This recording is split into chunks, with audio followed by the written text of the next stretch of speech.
right, what's going on, you guys? Nick here with Nick Strength and Power, and Dennis James put up a very interesting post in regards to Big Ramy, specifically his Olympia performance this year, which really has been one of the biggest topics of conversation surrounding the Mr. Olympia, aside from the fact that we have a new champion in Hadi Choopan, a very deserving champion in my opinion. And you could have made the case for Hadi deserving that title several different occasions over the past couple of years, so I'm very happy to see him win this.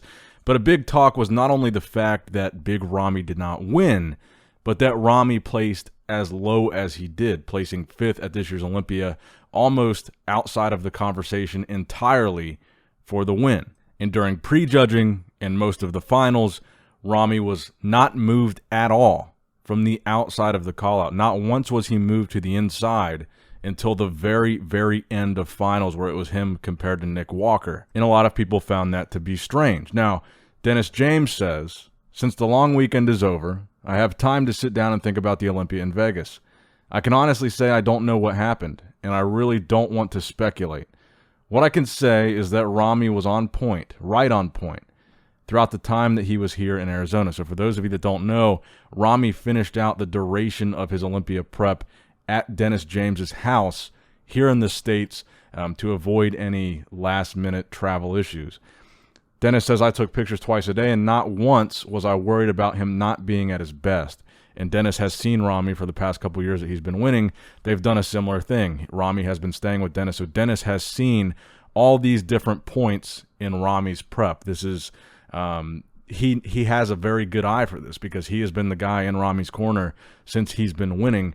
But I do want to point out here, and Dennis is also going to point that out, Dennis is not Ramy's coach.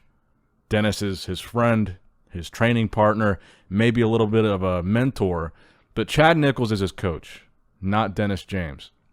Dennis continues, I know Ramy worked extremely hard this year, and I know the goal was to come in at his all-time best.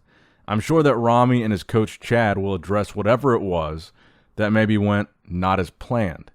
Champ, keep your head up because you've been there before and always came back stronger. I also took these pictures December 11th at 8:25 a.m. on an empty stomach after cardio, and he goes on to tag a bunch of people, including Big Ramy and the IFBB Pro League. And I thought this was very interesting because that means that was exactly 1 week out. This is how Ramy looked at 1 week out. I'm not really sure what the Band-Aids on Ramy's arm are. I think this is probably just from maybe shaving his arms. He cut himself shaving.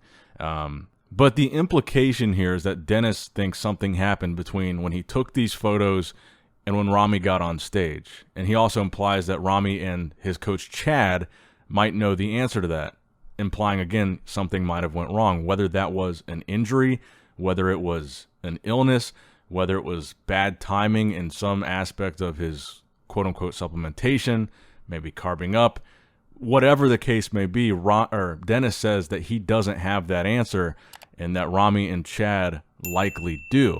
Now, like we discussed, there's been a lot of speculation about why Ramy lost and why he placed as poorly as he did.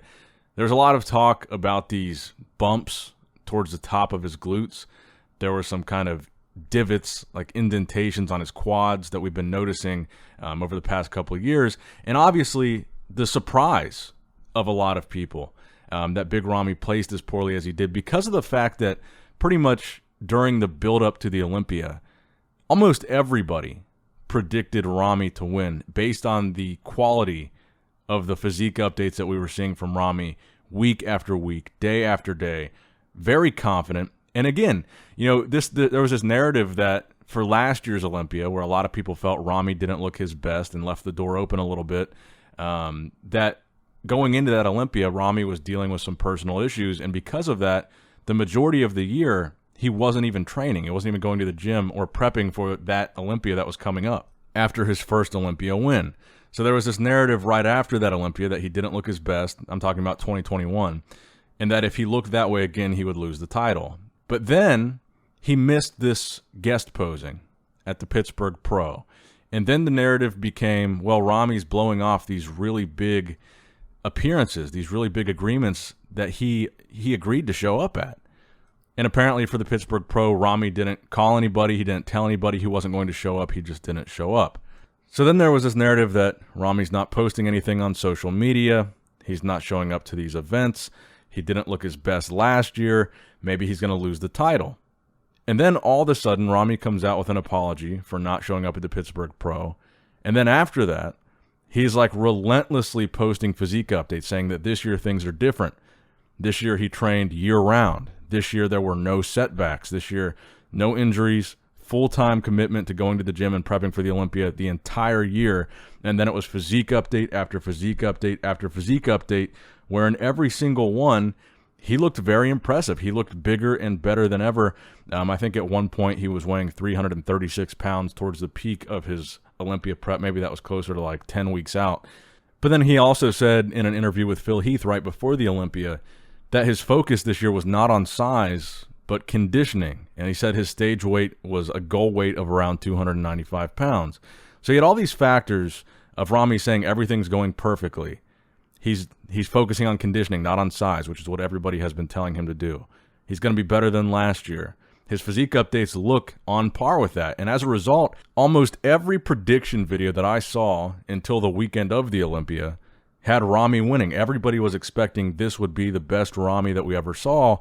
So not only were people shocked that he lost, but they were shocked that things didn't go the way everybody thought they would, myself included. And as you guys know, I totally ate my words by sticking with my Big Ramy winning prediction all the way through the show, even after seeing him. I was so optimistic that Ramy could win because I really bought into this narrative that Ramy was at his all-time best and everything went better than ever for Ramy. So the question is, what went wrong?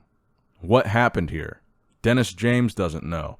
Now I have started to see the main conspiracy theory that I've seen, and I'm going to talk about whether or not I agree with this in a second, but I've seen this a lot in the comments, in my DMs.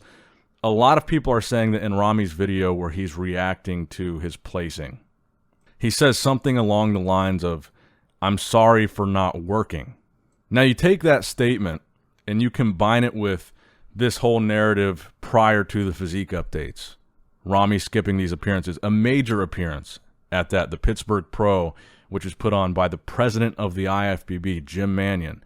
A very important event, probably the most important event that a reigning Mr. Olympia could commit to outside of the Olympia. Ramy blew that off. No call, no show. So the conspiracy theory that I'm seeing now is the reason Ramy wasn't moved at prejudging and the reason that he placed as low as he did was like a punishment for Ramy because he wasn't representing the title well. He was blowing off his commitments. You didn't see him out in public. You didn't see him posting on social media.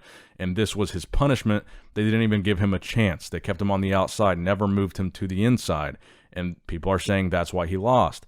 And at first I thought, maybe that is a reasonable conspiracy theory. I could see how that could add up.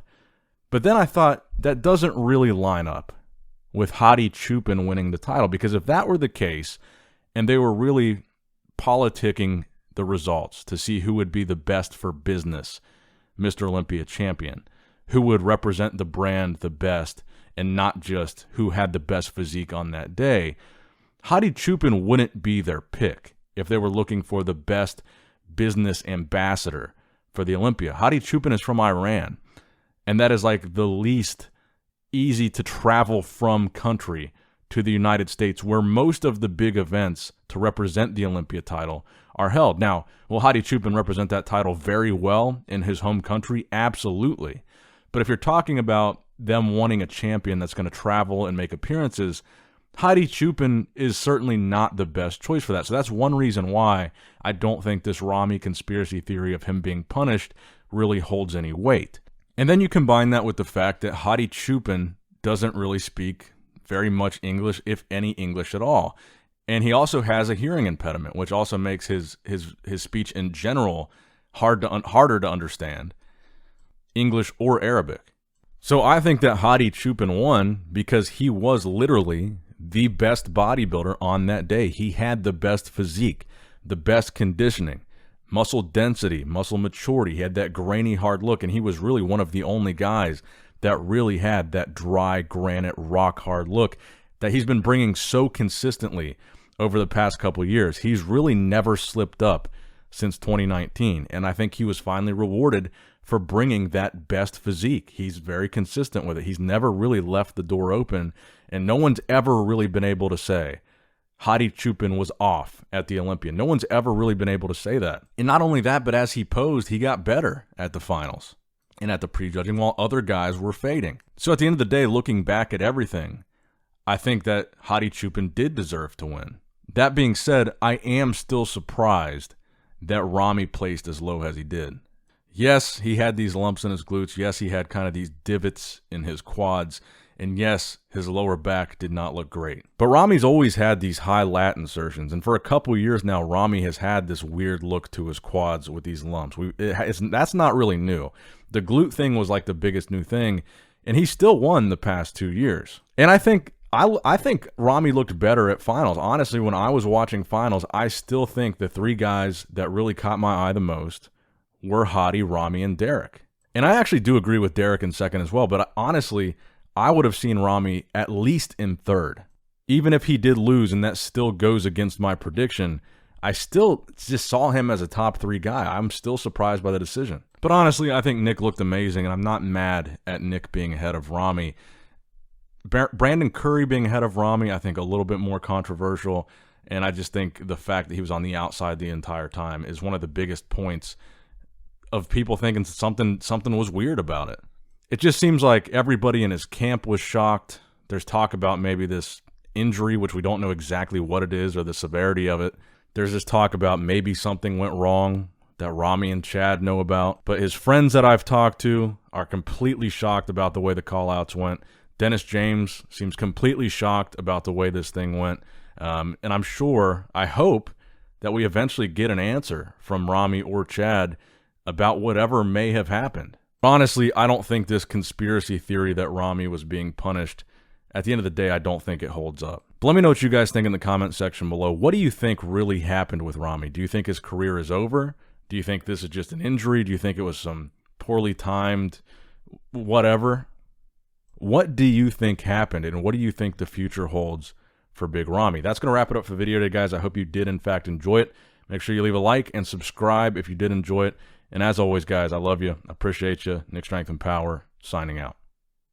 All right, guys, don't forget to click that like button and subscribe to this channel if you enjoy the content. Also, check out my Instagram at Nick Strength Power. My Facebook page, which is simply Nick Strength and Power. My secondary YouTube channel, Nick Strength and Vlogs, for vlogs and bonus content that you will not see on this channel. And consider subscribing to my third YouTube channel, Nick Strength and Pokemon, which is all things Pokemon and trading card games, completely unrelated to this channel. So if you're into that, give that one a look.